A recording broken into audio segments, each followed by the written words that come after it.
I'm so glad you joined me for this episode of Dragonfly Soup. You know,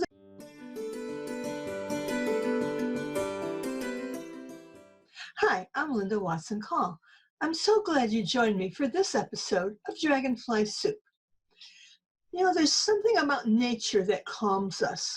We take a walk in the woods and return refreshed.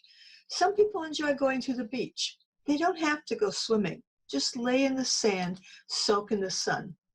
Others enjoy boating, cross-country skiing, or fishing. In some communities, there's a labyrinth set up in a park, or it could be on the property of a church. And as you walk through the labyrinth, your mind quiets and you start to focus on what's really important to you.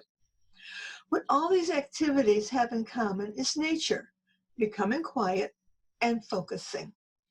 And it's the quiet and focus that is essential for us to think about and then reach our goals. In the quietness, new ideas or solutions often just pop into our heads. We get excited because what we thought was an issue is now solved, and a lot of times in a way that we would have never considered it while we were preoccupied with all the other activities that we're caught up in. David Humphreys, an American poet, wrote, "Life and fishing are very similar. You never know what's at the end of the line." Think about this. If you fish, you know that you first have to figure out where you want to fish. You might fish in a different area depending on the weather, and you analyze, will the fish be close to the shore or will they be in the deeper part of the lake? What lure would be best? A popper, a spinner, maybe live bait? Serious fishermen take everything into consideration. So what about our goals? Do we haphazardly decide what we're going to do and then just take off and do it? Or do we consider everything that we possibly can before starting out? When my late husband and I decided to start our therapeutic riding program, we knew that we needed quiet, sensible horses. We also felt that we should look for a smaller horse, since big horses could be so intimidating to the children and sometimes even to the adults who would lead them. So our first plan of action was to look at different breeds to see what might fit us best. We settled on Haflingers because they are a smaller horse, a big pony actually, and they are an easygoing breed. We've never regretted our choice. Like the fishermen, we did the research and analysis before we started anything. So now the fisherman sets out to the selected place using the selected lure, sits, stands, and waits.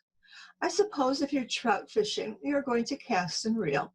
And some people who choose to fish from a boat may troll, but my favorite way is to cast and wait, and watch the bobber and wait.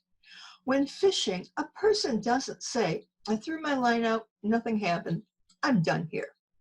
No, instead the fisherman waits patiently. It doesn't matter if it's fly fishing or using a bobber.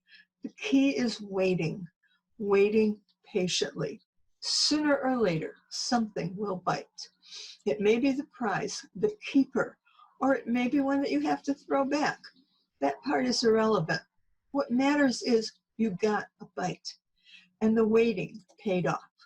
Now, I'll be the first to admit there were times when I went fishing and came home empty-handed. It happens. But that didn't discourage me from going out again. A true fisherman knows there is always tomorrow when the fish will be biting better. And if you look at the prize fish and read the story that goes along with it, you'll see that it wasn't always on the first try that it was caught. Some fishermen have been fishing the same spot for years. They knew it would have to be a good spot, and they knew they would hook the prize fish one day. And they kept going and kept at it until that day came. And then they probably went back to try again to catch something even bigger. Well, it's the same with our goals.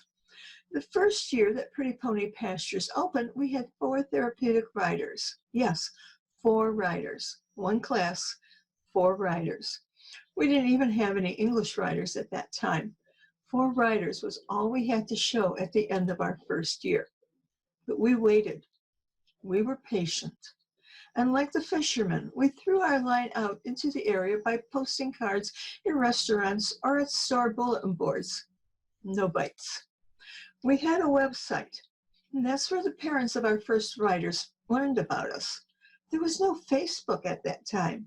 In fact, it would be a year before Facebook would even be launched and another 5 years before it really became popular.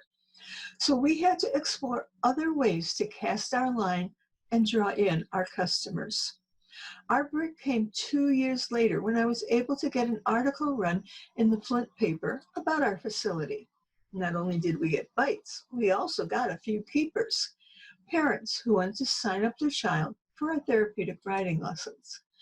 A few months later, a parent and I were interviewed on a radio station. Another big bite.